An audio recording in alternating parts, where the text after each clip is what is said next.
Hindi mapigilan ni Polindona ang kanyang katahimikan at nagsalita na nga ito dahil sa mga kumakalat na balita na mga nagsisalabasan ngayon sa mundo ng social media tungkol sa hindi matapos-tapos na isyu sa dating magpartner sa pelikula na sina Bossing Vic at Christine Hermosa.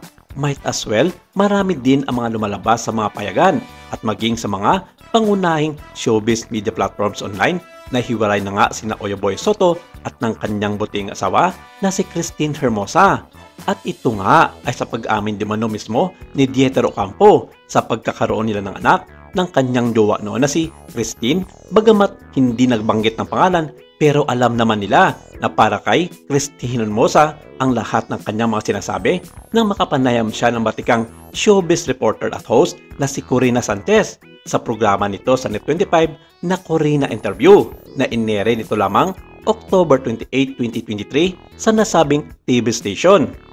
At ayon nga sa mga nagsisilabasang chismis ng mga marites sa social media nang dahil din daw sa kanyang mga natuklasan ay nagalit mismo itong si Oyoboy sa kanyang asawang si Christine Hermosa at ninais din itong makipaghiwalay dahil sa itinatagong lihim na kailanman ay hindi sinabi sa kanya ng napakahabang panahon. At mismo ito ay nanggaling sa iba't ibang payagan na nagkalat na sa ngayon sa iba't ibang mga social media platforms shared by different showbiz news portal. Bagamat sinabi din ni Christine na okay naman sila ng kanyang asawang si Oyoboy Soto at kung mayroon mang mga problema sa kanilang dalawa ay mas minabuti nila na pag-usapan ito na hindi pinapaalam sa publiko dahil maliit na bagay lang naman ito kung tutuusin. Pero ayon naman kay Sylvia Aces sa kanyang payagan sa Remate Tonight, ayon sa kanyang mapagkatiwalaang source ay nakausap mismo nila si Oyoboy sa pamamagitan ng isang tawag. At sa puntong ito na itanong nila ni Sylvia dito kung may katotohanan nga ba talaga ang mga lumalabas na isyu na kumakalat sa apat na sulok ng social media ang kanilang hiwalayan ng kanyang asawang si Christine. Ang naging sagot lamang daw ni Oyo dito ay tumawa lamang ito at wala daw katotohanan ang lahat ng mga naglalabasang balita tungkol sa kanilang hiwalayan ng kanyang asawang si Christine Hermosa.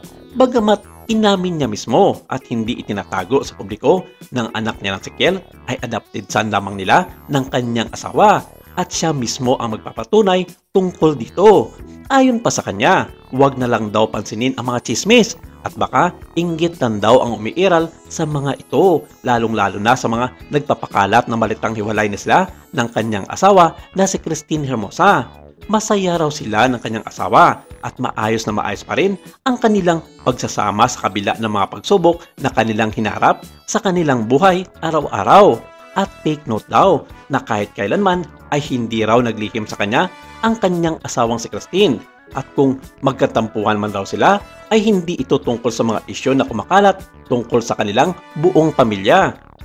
Ayon pa kay Oyoboy na natural lamang daw sa isang mag-asawa ang minsan ay nag-aaway at nagkakatampuhan dahil parte lang naman ito ng buhay may pamilya. Samantala, inungkat din sa nasabing artikulo ni Sylvia Aces ang tungkol nga sa isyu noon kung bakit ipinangalan ng mag-asawang Oyoboy at Christine Hermosa ang kanilang lalaking anak na si Marvin sa kanilang ama na si Vic Soto. Ang buong pangalan kasi ng bata ay si Marvin Valentin Soto II. Nahango din ito sa totoong pangalan ni Bossing. May mga lumalabas kasi na isyu noon na nagbungang araw ang pagsasama noon ni na Bossing Vic at Christine Hermosa sa kanilang matagal na panahong magkasama bilang collab team sa iba't ibang mga pelikula at sitcom sa telebisyon. At partikular na nga dito ang Okay Ka Fairy Ko na ikiginigalit naman daw ng asawa nitong si Polindona. Pero nasagot na ito ng asawa ni Bossing na walang katotohanan ang lahat ng ito at may mensahe pa nga ito sa lahat ng mga sumisira sa kanyang pamilya na kung bakit ginagawa niya ito sa kanila gayong napakatahimik at pribado ng pamilya nila ni Bossing Vic.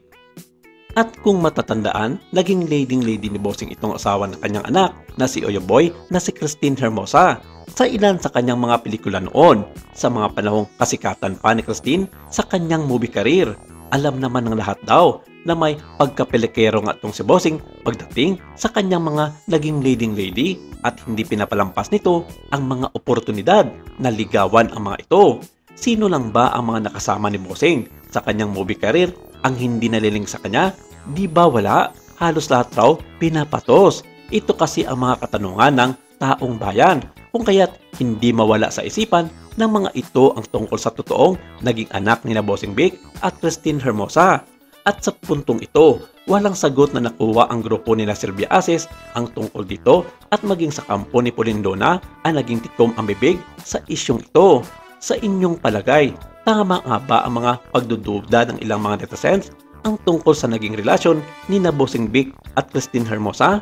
Maraming salamat! Ito lang muna ang ating update for today.